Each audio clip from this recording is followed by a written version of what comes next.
Show is a member of the Sorgatron Media Podcast Network. Find out more at sorgatronmedia.com. This show is brought to you by Slice on Broadway, supporting Pittsburgh podcasting with the perfect pepperoni pizza. Production services by Sidekick Media Services.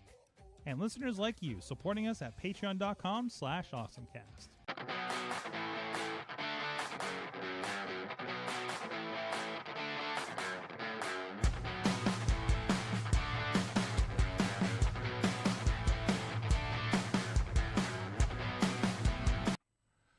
It's time to get geeky, get awesome. It is the AwesomeCast episode 644. We are here, Mike Sorg at Sorgatron on the Twitter in the Sorgatron Media Studios in Pittsburgh, Pennsylvania. And I might be here for a while.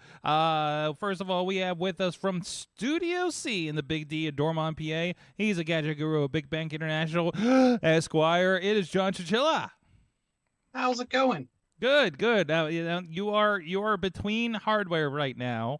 You have a headset coming from Amazon tomorrow, so please, everybody, forgive the audio quality tonight. We're on, what are you on? Are you on, like, a webcam mic or something?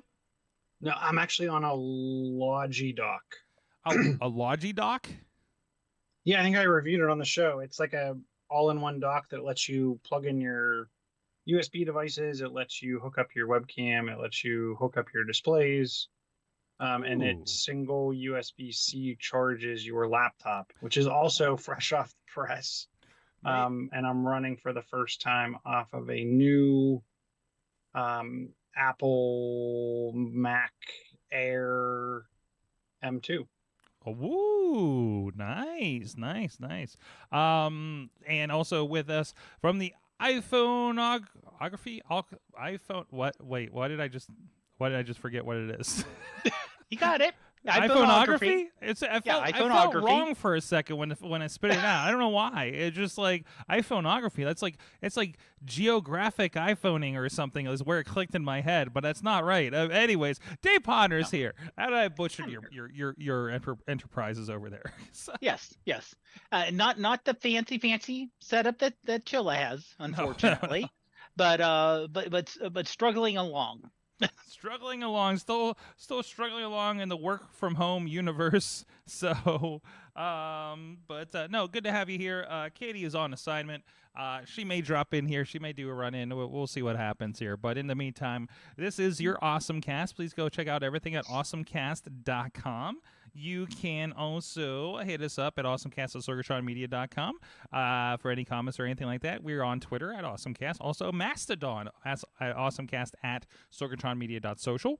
And as well as all of our Sorgatron Media properties have an account over there at sorgatronmedia.social. If you're doing the Fediverse social media, Fediverse Mastodon kind of thing, we are still having a presence over there in case, in case something goes away someday. In case, I don't know, somebody doesn't pay their rent on a server and we don't have Twitter one day. Yeah, we got to have somewhere to go. So put your tent pole somewhere, guys. Anyways, is that right? Did I use that right? Anyways. We're also on Discord and Reddit and Reddit. We're kind of still there. And also you can subscribe and rate us on your favorite podcast app, and of course we do have the master feed for Sorgatron Media, so you can check out all the great shows, including this, as well as the Wrestling Mayhem show, Fishing Without Bait. That just had a great show, part 1 of probably 4, with a wonderful girl named Mallory that's doing some artwork. It's on the Instagrams. Please go check out that at fishingwithoutbait.com, as well as our good friends again is Envy, who uses studio on Thursday nights, and I have to move my microphone because he's much taller than me. But anyways, and also thank you to our audio partners at postindustrial.com, and a very, very, very special thank you to our Patreon supporters at patreon.com/AwesomeCast. We have our friends at the executive producer level, Brian Crawford of pghmuseums.org, at the coffee club level, Matt Weller, Cynthia Klosky, and John DeGore, and at the fan of the show level, Michael Fedor and Dave Podner, spouse of Roos Jewelry Affair at roosjewelryaffair.com. If you were on Patreon, you got a special video from last week. We're getting back to that, getting a lot better at that. We talked about Taylor Swift and close calls with Canada. So find out what that's all about there on the Patreon. And today we at least recorded we were trying to figure out what was going on with Shiloh's setup. We got a little tour of his new screen out there that's making me really, really jealous on the production side. So go tune in for that. That is your spoiler. You guys support the show at patreon.com/awesomecast, and we do appreciate it. So let's get into our awesome things of the week. Wait, Chilla, you're going to completely talk about the thing that I was just cheese on the other video, isn't it?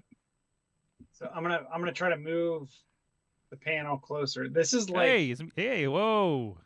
This is like 1080p. Okay. Wait, you have that giant screen running at 10. Now this is if you're on audio. No. The window on the screen is 1080. Okay. It's like 1080. Oh, I got you now.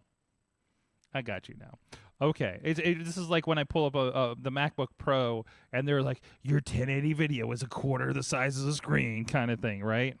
Yeah, mine's like, it's like a thumbnail. It's like a thumbnail. And we're coming from an angle on this camera too, so I don't think we have a good sense for the enormity of this monitor. Let me see if I can hold on, because it is so large. If you're on audio, he's got an old Logitech camera. He's just holding over his shoulder. Oh, so there's the laptop. Yep. So this is a 13-inch. Okay. That's a MacBook Air. MacBook Air 13-inch. The monitor can't even fit in frame. You barely have room for that down there in that corner. What's that? You barely have room for it in that corner. I know. Jeez. It's a big one. It's a big one. So what is that? So that is the Dell Ultra Sharp 40-inch curved. Let me switch my other camera back. Jeez. I just saw the price. WUHD monitor, and it actually has an all-in-one dock. So if you go on the left-hand panel to the 5th picture down, I think it is, you can see like it's looking up from the bottom of the monitor. 2 more down. 3 more down. Sorry, the iPad is not entirely framing this right. Keep going. Down more. Down more. 1 more. There we go. There's some I/O so for you. If you put your cursor over the bottom of that, you can actually see that it has 2 HDMI, 1 DisplayPort, audio. That USB-C there is actually the dock cable. So it will act as a dock and charge your laptop up to 90 watts. And then there's the USB. There's actually 3 USBs.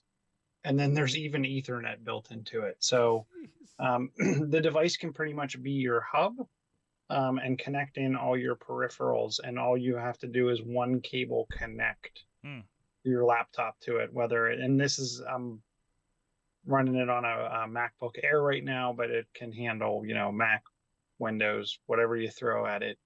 Um, and it's pretty darn easy to set up. I actually have it on a monitor arm. It's not on the arm that it comes with, because it wouldn't fit in the area at all with the stand on it. So I actually have it hooked up to a monitor arm. So the arm that I had the old 32-inch mounted on.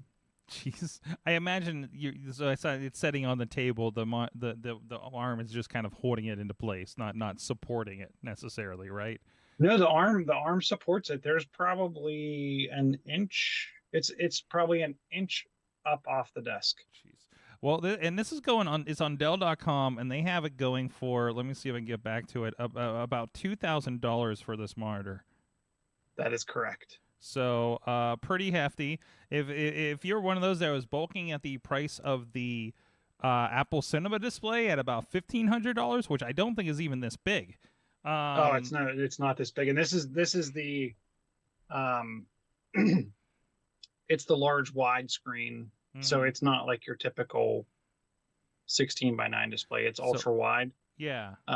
But the resolution comes in at 5120 by 2160. I'm not even producing video at that resolution with my 4K camera. So, right. But it's anamorphic, it's that kind of anamorphic look for something like that. I remember, a friend of the show, Buzzy, out there that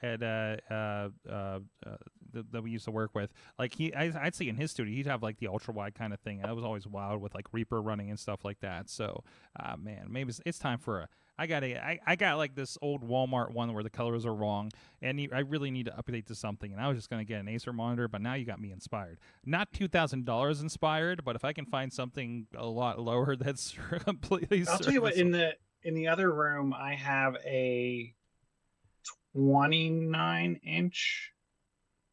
Is it 29? It's 20. Maybe it's 34. Samsung Curve, and I really like it. Now it doesn't have the built-in hub or anything. It's just one HDMI port, one digital video port. But a display port, sorry. But I really like that, and it's also on an arm. And then I have it actually hooked up to two switchers. There's an HDMI switcher for a laptop or the Xbox, and then the display port is on a switcher between a desktop and another hub for you can plug a laptop into. It works. I would say the video quality is not as good as this Dell, but it's pretty good. Yeah, that's what I'd be looking for the editing, though. This Dell Ultra Sharp 40 curve WUHD monitor, and that is available at Dell.com. I'm sure it's in some other retailers as well. So, wow. Dave, I hope your awesome thing of the week is a little better on my bank account. Yeah, well, it's actually free. Okay. It's free. So we're with the iPhoneography podcast. We're always when the stuff is not happening. Obviously, WWDC happens. We have a built-in topic. New iPhone comes out in September. Built-in topic. Middle of June, July, August. Not much is happening. That's one of the pains of having a very niche podcast like that, right? So, exactly. Exactly, because it's you get to the point of we record Monday nights, and a lot of times we'll start texting each other Monday midday and say, so what do you want to talk about tonight? As in, well, was there anything unique, any new software that came out, any new apps, anything? So what my co-host Greg McMillan did was to go to ChatGTP, which he poo-pooed for a while. And said, tips on taking better iPhone photos. And it literally gave him an 8-page booklet with 8 different topics and 6 or 7 subtopics on each. Let's see if it does it for me. I just typed in tips on taking better iPhone. Okay. Yeah. It's giving me a numbered list. It's I'm up to 8 items here. And I don't think it's done. No, it's still going. It gave me 10 tips. Yeah. Oh, look at that. Yeah. So what we're doing, he used that as a base There were a couple things that were like duplicated, a couple things that needed edited, which he did, because he sent me an 8-page document that was outlined and points, subpoints, and I texted him back and said, "Is this the beginning of a book that you're writing?" Because it had the feel of, like a, tips for better photos that you would buy as a book. Mm-hmm. And he said, "No, it started here," and he worked it down a little bit more to get a little more detail out of it. So we're going to use that as the outline. So, like yesterday, we started with composition. Mm-hmm. And for composition, it were like 9 subtopics. So we found photos that we took recently that matched up with one of the topics. And then we talked about why we took the photo a certain way, how it was edited to get the desired effect, like rule thirds, negative space, photo in layers, and how to think about that way. So, literally, this is the dream of Microsoft from the mid-90s, where, "Hi, I'm Clippy. It looks like you're writing a podcast. Do you want any help?" Clippy was before its time, it turned out, right? Yeah. I mean, it's what we're using, at least right now. We're going to use it for, is because he has enough things for 7 weeks worth of 7 episodes, and we record every other week. So, we have 14. We have basically 4 months of episodes that we can plan out ahead, and and go from there. And it's like I said, he was kind of anti-AI, and I was like, it's a tool. Right now, something like this, it's a tool. Mm-hmm. And no, it's a bad idea. And I think we're gonna talk about a little bit later on. It's a bad idea to use it completely without any human intervention. Yes. But as a tool, like Wikipedia is a tool, it's a great thing. And Katie's been talking to me a lot about how, and I've been using it, of course, for podcast writing and pulling keywords and things like that. I think we've mentioned on the show. I know she uses it a lot for her social media work and newsletter work and things like that, just to clean things up a little bit and things like that. I feel like the biggest thing for me is I've inserted a couple of places, but I need playtime. You know what I mean? Like, I think I need to create a playtime to see, okay, what can I do with this? So, take some time, sit with it, right? Rather than just, like, you'll notice that I have the AI generated stuff in the show notes again about with the article summaries, which has been a great thing. I love that Opera developer browser out there, because it has all those AI prompts to say, hey, here's the article, hit the button, and here it is. I don't have to go copy and paste, do all this kind of stuff. So, like, it's becoming integrated, but I feel like I'm still integrating in very obvious ways and not really digging into the superpower that this is. Yeah. And we're still in the early days. This thing absolutely. Literally 7 months ago, no one even heard of ChatGPT. Mm-hmm. It was released. It hit the ground running in November of last year. Yeah. So we went from not really existing to, the only announcement that I saw that did not yell AI at you was Apple's announcement. Yes. And they used AI. They just called it machine learning. Or we improved Siri, or we're improving this. Apple creates the trend instead of following along with everything, right? Yeah, that's kind of the thing also. Yeah. So, no, and I love it because, like, there's an excitement with technology now around AI that I feel like we haven't seen since, back when we were trying new apps every week on this show, and that feels like that's faded away, right? So now it's like, cool, what have you done with AI this week? Who's using AI in this way? I talked to somebody at Formula last week. I think I know, and I was telling them about how there's like a PDF that we talked about on the show a while ago, how there's the one that you can plug in a PDF and then search it with AI. And they're just like that's actually really great, and I'm talking to like, mechanical and electrical engineers that, they're like, oh yeah, my manuals are going to be huge. My papers are going to be huge. Me, I'm just like, here's my Blackmagic video production manual that's not that long actually in comparison. And it's like, hey, how do I find this?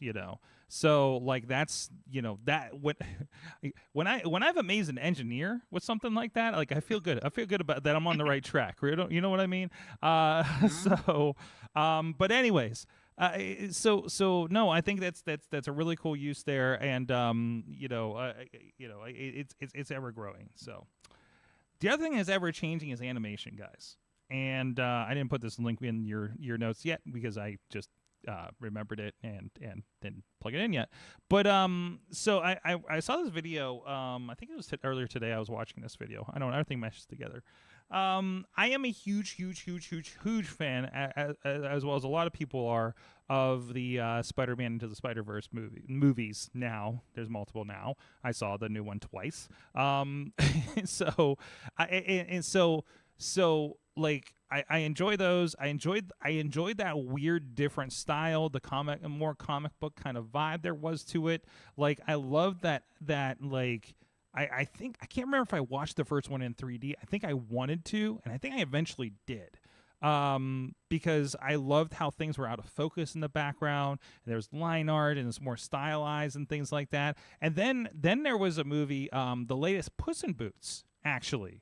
Really kind of stuck out to me, and seeing some stuff in the trailer, I'm like, wait a minute, something's interesting about this movie, and there was more stylized stuff, and I'm like, I love the Puss in Boots movie, because of some of the fun stuff visually they did with it.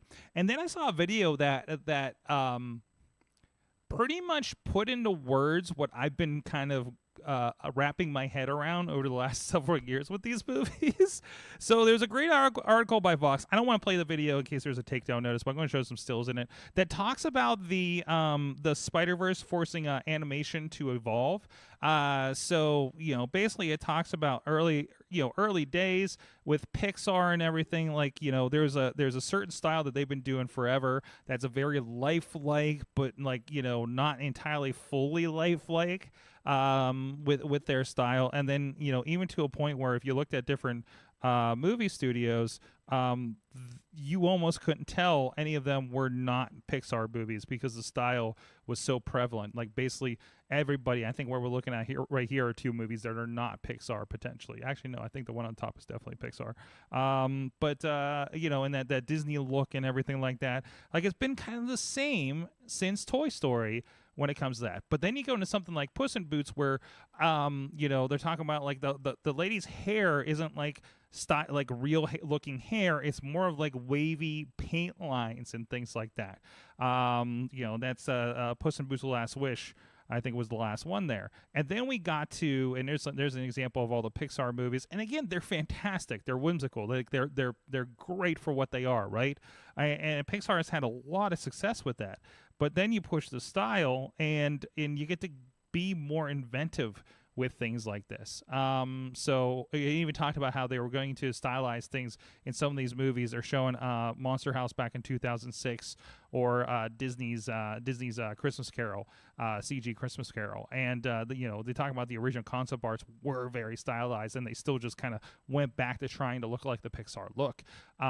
So, and of course, Sony's really kind of pushing this forward with the movies I just mentioned. I think what was the Netflix one? I know it was in here. It was the Middletons. Was it the Middletons save the planet or something like that? Do you remember that? That's a problem with Netflix movies. I don't remember that one, but you had mentioned Spider-Man Into the Spider-Verse, or the first movie, and seeing it in 3D. Is there a 3D version of the new one? Yeah, likely. I'm sure, almost certain there is. Because Transformers in 3D. So I couldn't get. I'm trying to get a showing to take Katie to Transformers, and I can't get one at the times available that isn't 3D right now. Right? What movie did we watch? Actually, which movie did we watch in 3D? I think we watched Spider-Verse. I saw Guardians in 3D. You saw Guardians in 3D. What was the movies that came out? Hold on, I'll have to look at my thing now. I know I recently saw one in 3D, so in an IMAX. And anyways, either way, God, something had just come out like a month ago. Guardians. I can't see across the Guardians. I saw the new Guardians in 3D because I couldn't find a 3D showing of the new Spider-Man, so I don't think there is a 3D version. Interesting. No. If you can't find it at Cinemark or the Waterfront, then maybe there wasn't any. Maybe they didn't dedicate to it. I'm looking just for general. Is it available in 3D? I'm seeing a lot of it saying it was a site not to make it in 3D. It was IMAX. You can see it in IMAX. Very big on IMAX. It feels like IMAX is getting a little bit of a comeback because I'm noticing the IMAX, like the Transformers IMAX poster, things like that. But I guess there's not a lot of dedicated Dolby ones because usually I'm seeing the Dolby theater. Also, I was at I used an IMAX theater when I was up in Ann Arbor, Livonia, Michigan. I saw, what did I see? I saw Spider-Man. No, I saw Spider-Man, and then I saw Transformers, I think. And I feel like that IMAX is better than the one at our Waterfront. It seems like it's a little clearer. So I don't know if it's a newer one or what the case is there. Because I've always been like not terribly impressed with the IMAX here in Pittsburgh, in the Waterfront, and I'm AMC exclusive since I pay for the A-list thing.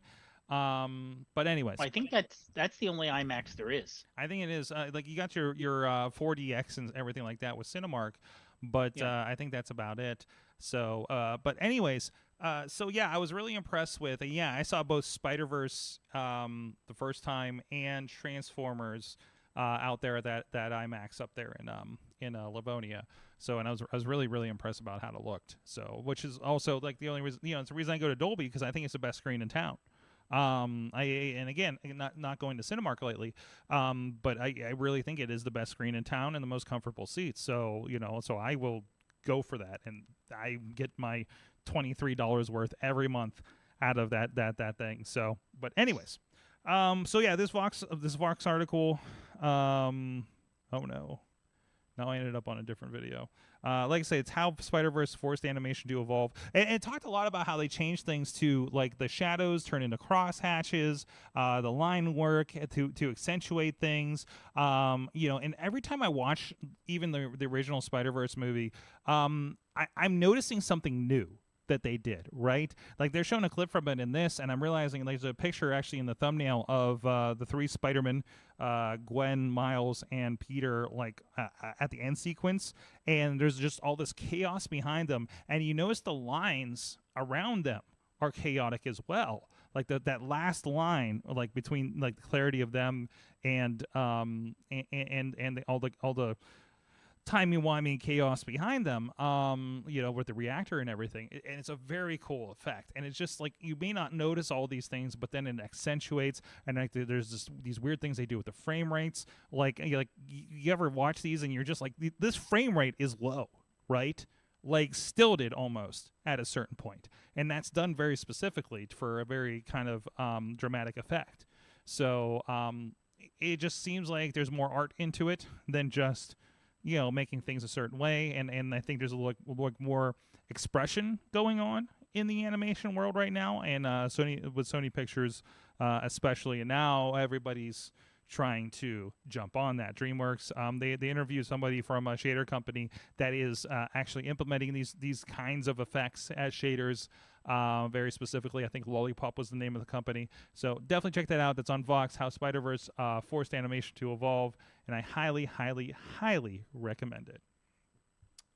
So, aside from that, we also highly recommend our good friends. I really just gotta say they're everywhere instead of listing the locations here for our friends at Slice on Broadway, because I saw they're opening a new location in Robinson of all places. I don't know, is that 6 locations, something like that? I don't even remember. But good friends Slice on Broadway, New York City style, yins are made right here in town. The OG, the original, is right up the street from the studio, right here on Broadway. We are on the Broadway with the Slice, just about a mile up the road here, right on the tracks in Beachview. But, of course, they're all over the place, delivering some great tastiness all across the Steel City. Thank you to them. Go check out our good friends over there at sliceonbroadway.com.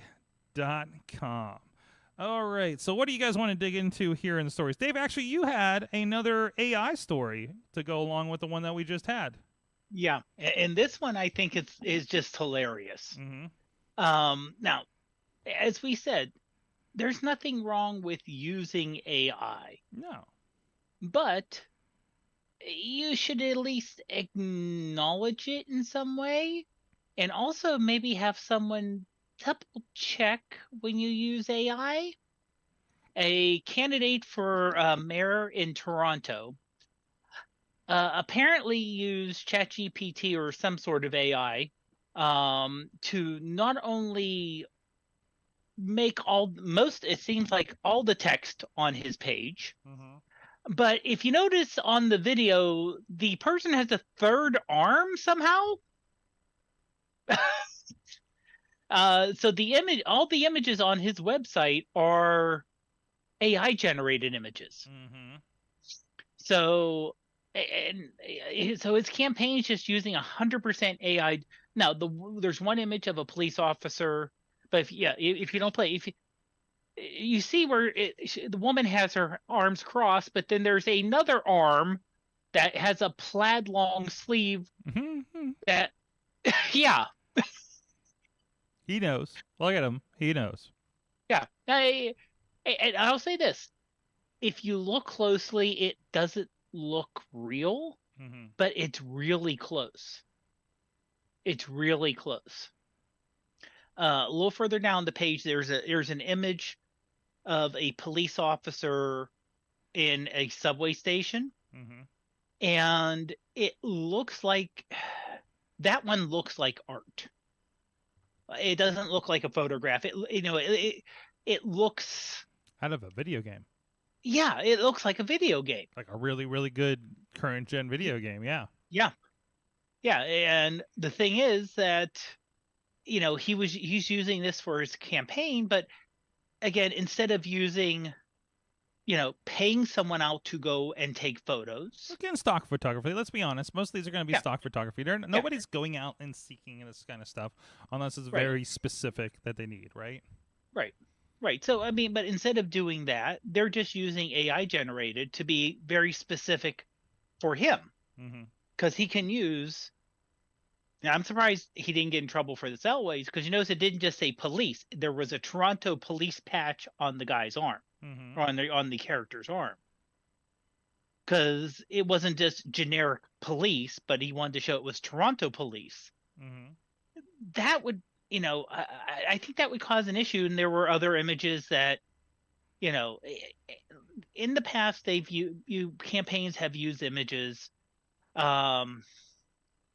that would, you can tell they're dramatizations. They were done like the homeless people on the street there. Again, it looks like a video game. See, it's got this mayoral campaign thing in the corner, and I would think if you put like your mayoral campaign logo on something, it would be images of hope, right? Well, so and so for mayor, this is what I'm going to do for you, or other than so and so for mayor, this is what my future looks like, is how I'm interpreting these photos. Like, the other one is like a bunch of homeless. I just showed the pictures while you're chatting there. A bunch of tents in a park with I presume the Toronto skyline in the background, and these all look super stylized, right? They do not look like photography. And another one's just like people along the streets, just homeless along the streets.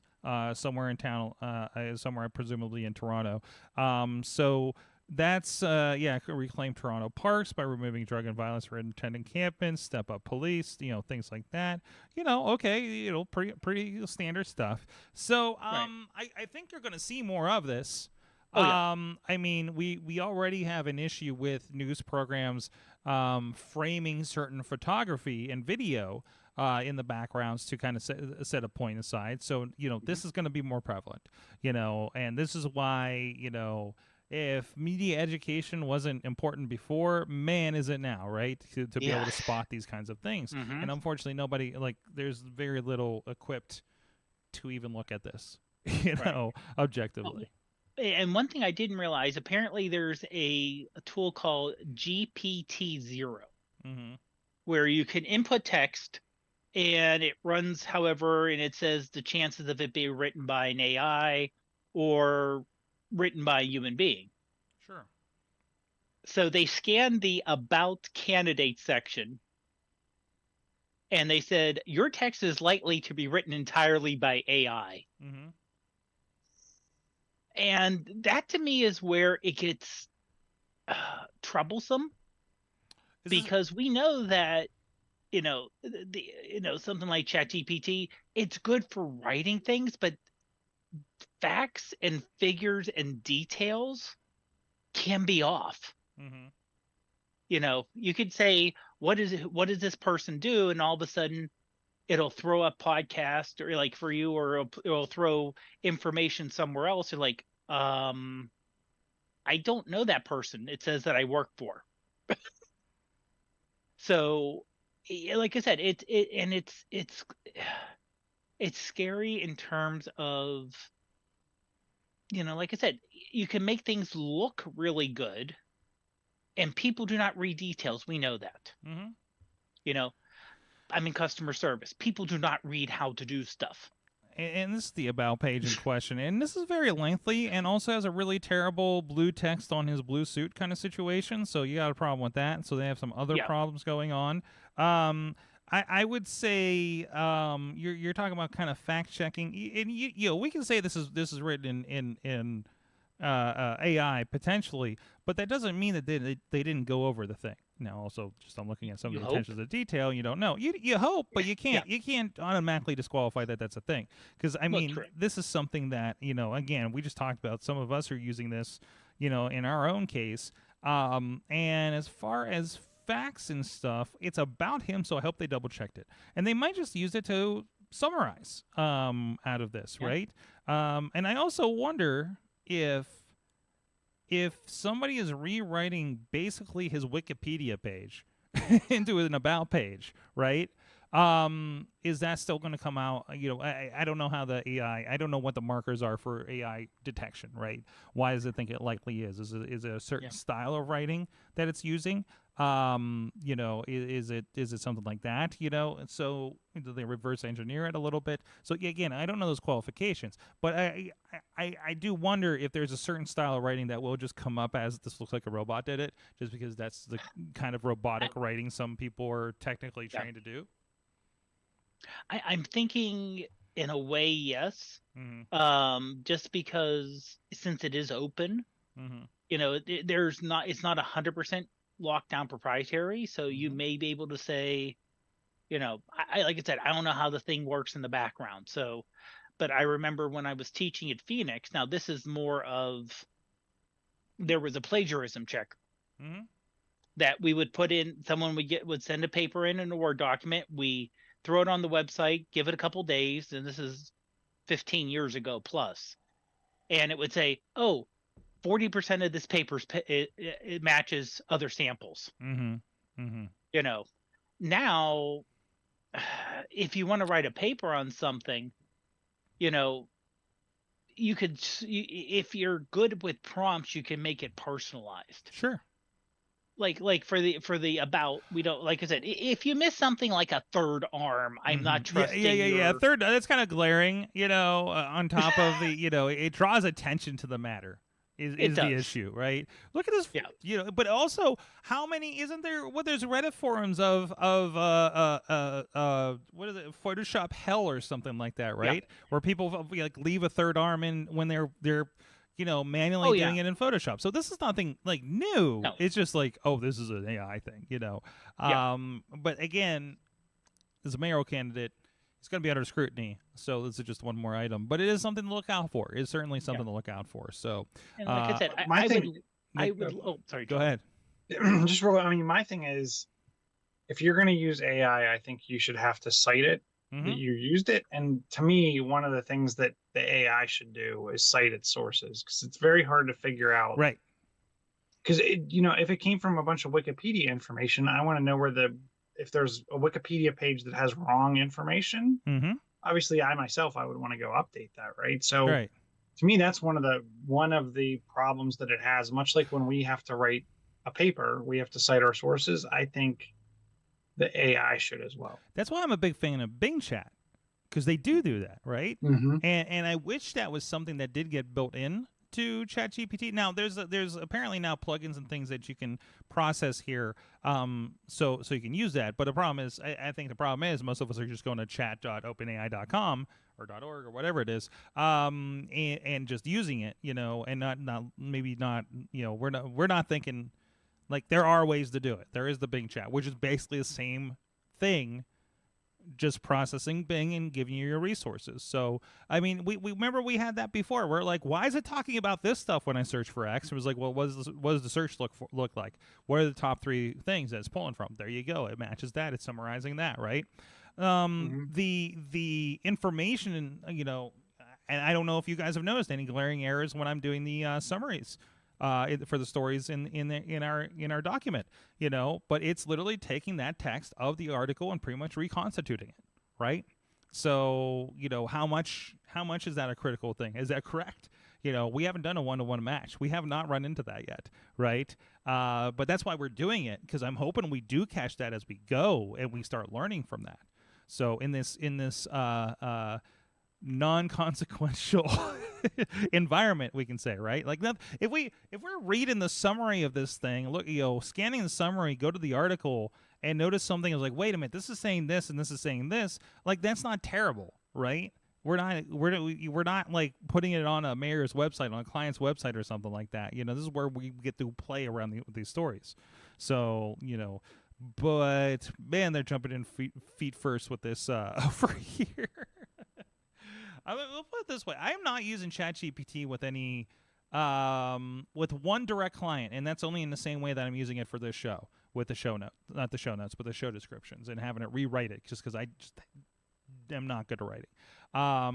So I do that, read it over. It's like, that looks better than what I wrote, and then we move on. It uses better descriptive words than I do, for one thing. So we'll see where that goes. So good luck. By the way, Sorg. Yes.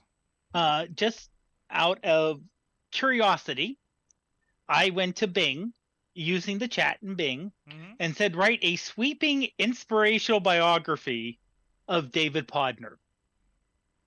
Okay. The first, hold on, there's the first was 1, 2, 3, 4. The first 4 paragraphs are pretty close. Apparently, I'm also the CEO of OTG Limited, a company that builds wind turbines. Mm-hmm. And I'm also an expert on PTSD and trauma.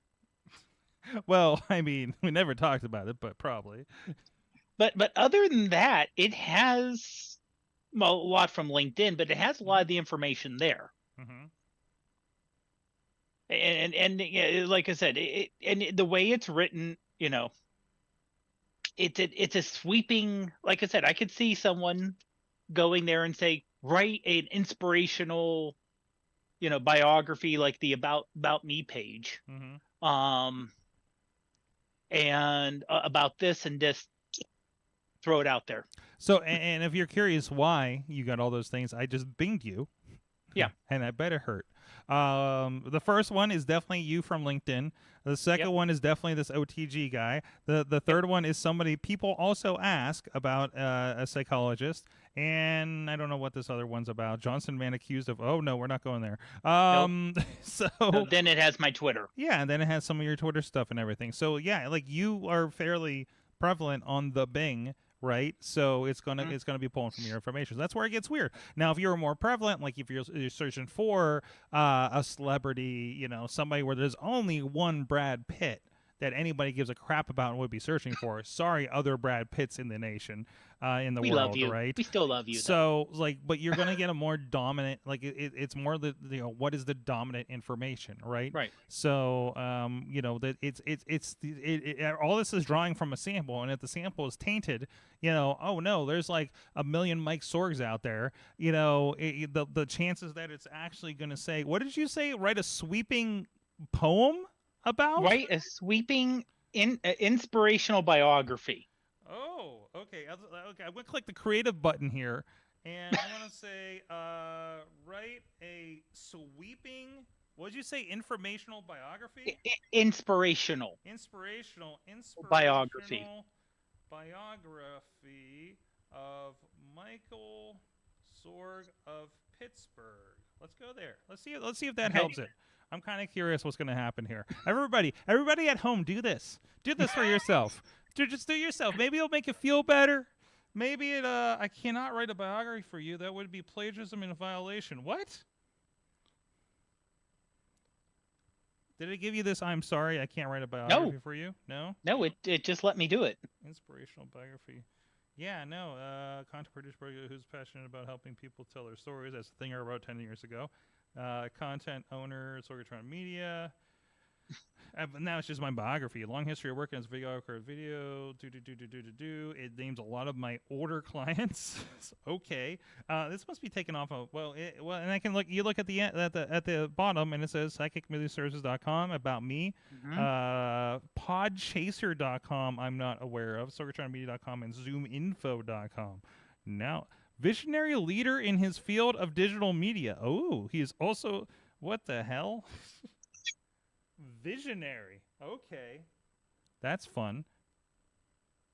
Podchaser. I have a listing on podchaser.com. And they have me listed for 2 podcasts that I don't do anymore. So 3 podcasts that I don't do anymore. Oh, fantastic. This is where all my podcasts went to die. This is when we sent them off onto the farm. The farm is podchaser.com.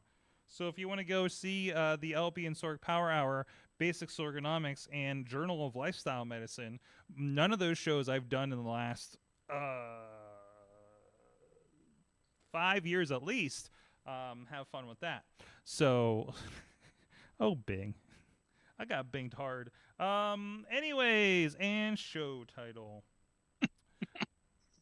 What else do you guys want to talk about here? On the list. Huh?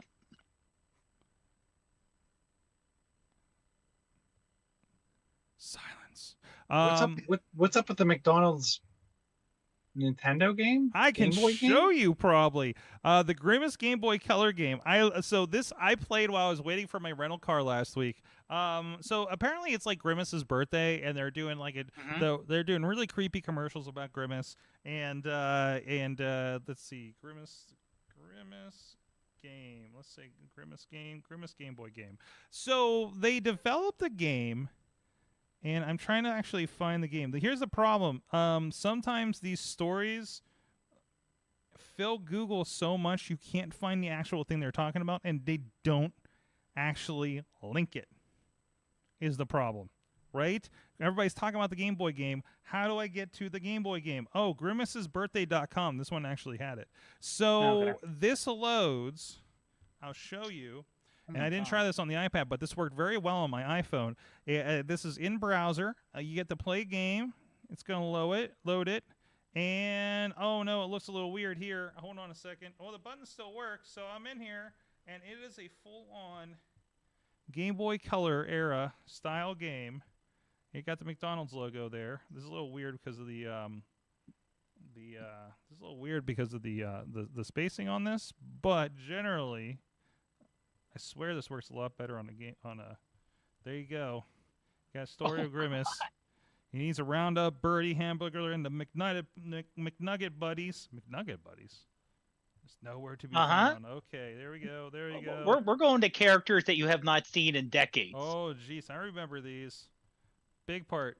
Of course, the girl's got purple hair. There we go. And for some reason, he's on a skateboard. I'm on level 1-1, and here we go. By the way, the Happy Meals, you wreck on the Happy Meal buckets. I'm grinding. It's see, yeah, I bit it there. I'm grinding it. Like this is a Grimace Tony Hawk stuff right here. Look at this. Oh, I'm collecting milkshakes. I'm like, it's a pretty cool game, right? Like it's pretty. Like it's not like a terrible. It's not a terrible game. It's a very playable game. It's just a nice little side scroller. So if you want to play with that, that's kind of nice. Why is he not getting up? Oh no. You're out of lives. Oh no, not yet. Is it unlimited lives? I don't know. I'm pretty sure I got a game over somewhere. there's a countdown no, you got timer. 75 seconds left. Oh no! It's a timer.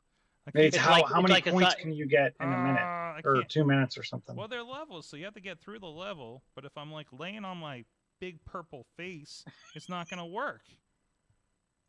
But you get the idea. Anyways, yeah, go to grimacesbirthday.com. You can go check that out.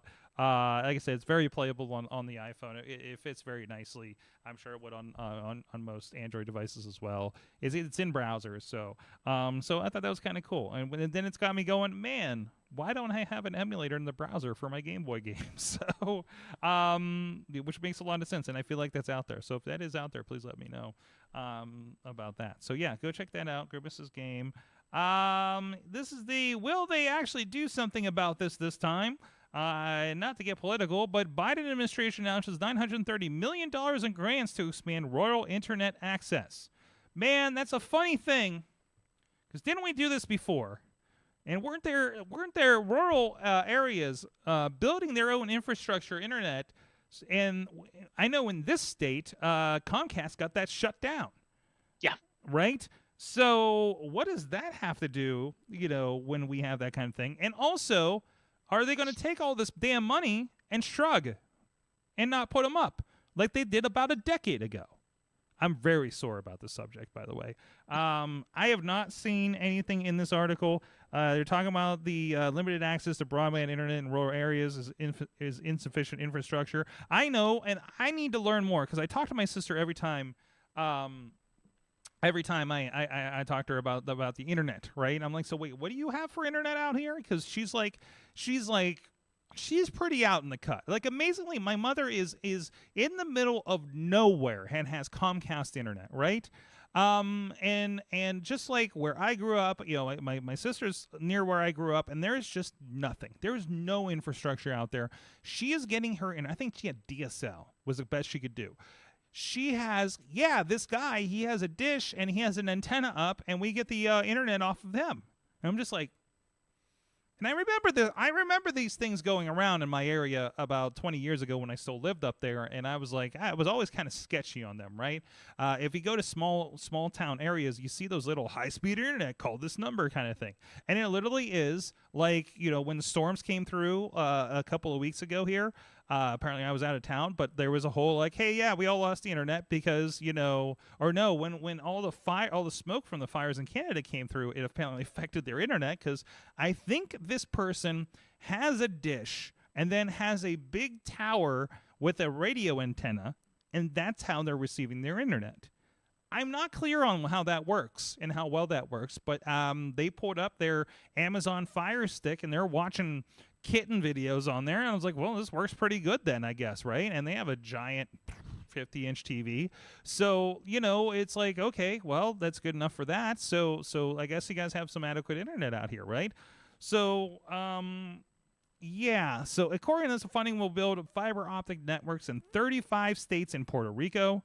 I think we're probably talking a lot of Middle America here, because that's you want to talk about how Middle America is like detached from in the Midwest is detached from everybody else. It's because of stuff like this. It's because of the internet access. It's because of the lack of this kind of thing. So I mean, there's still swaths of the country where people live that just don't even get cell service that much. So but they did announce an accountability program designed to ensure the recipients of the Rural Digital Opportunity Fund properly spend the money they receive in the public purse. So we'll see what happens. Hopefully some people get some internet and discover the AwesomeCast that weren't able to before.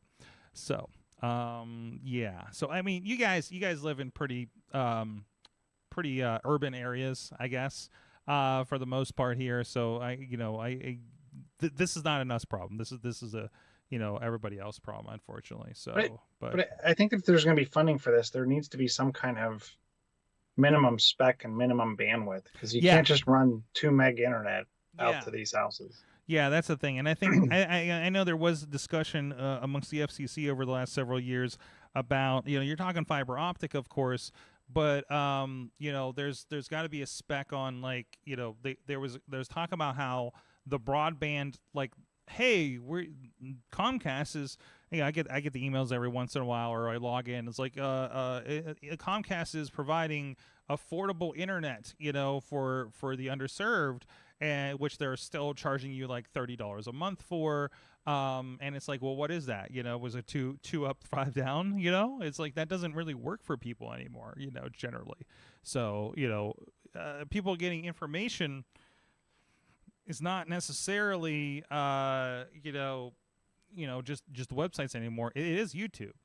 That is how a lot of people do that. So, if you want more than just what's on cable, that's kind of necessary. So I don't know. We'll see. We'll see how this develops, I suppose. So, but I'm not. I don't know. I'm not. It's a nice idea, but I don't trust government to pull off anything complicated like this that actually helps people at this point. So, anyways, anything else you guys want to touch on before we roll out of here? Or is everybody going to load up that Grimace game? Is everybody already playing that Grimace game? It does load pretty easy. Now that you said it, I need to play it. Yes, that's the next up. I didn't want to touch. I thought this was interesting. YouTube's lowering the eligibility requirements for creators to make money. We were just lamenting over this a little bit recently about it was something like 10 million views for YouTube Shorts to get monetized. It just seems absolutely impossible. The watch hours got decreased from 4,000 to 3,000 watch hours, and the shorts views was lowered from 10 million to 3 million. This will initially apply to creators in the U.S., UK, Canada, Taiwan, and South Korea. It's rolling out. They still need to grow their footprint. They earn revenue from ad sharing because the requirements. The requirements for. Wait a minute. So this is for the creators. Wait. This doesn't make sense because it talks about how, we'll see. It says they can get on the platform and start using monetization tools at least. But again, you will have to keep those numbers going up so you can actually make some money. So, like, you can only go so far with it. So, anyways. Yeah, I mean, if you get so many, we all know that, you can have millions of views and all of a sudden you get $5 check type things.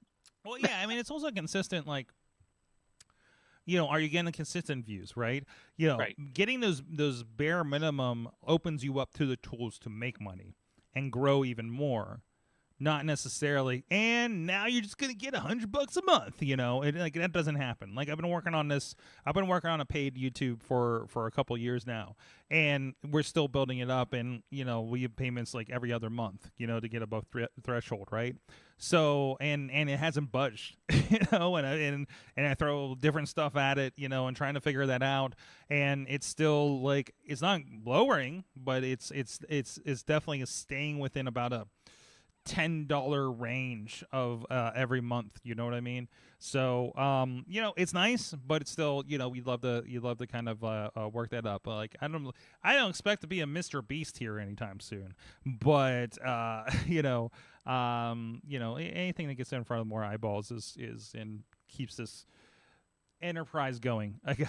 So anyways, let us know what you think about these stories at AwesomeCast@sorgatronmedia.com, or hit us up, Patreon messages, the social media, wherever that may be. Prof Pod on the Instagrams and all the other places is with us. iPhoneography podcast, except for TikTok, where I'm Prof Pod PGH. Take that, TikTok. Oh wait, you're on there. That's right. That's it. Yep. And of course, the Chilla is with us. I am, and I'm trying to play the Grimace birthday. There's a bunch of extra controls that I wouldn't have expected out of this. Oh yeah, are you playing on your giant ass screen?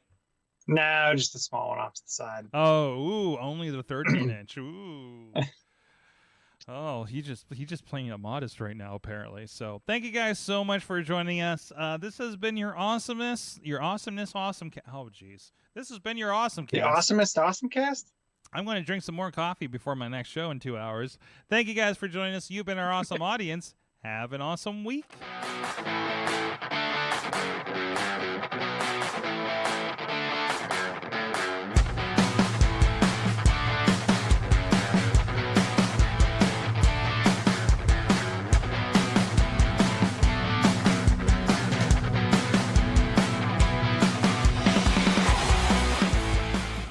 This show is a member of the Sorgatron Media Podcast Network. Find out more at Sorgatron.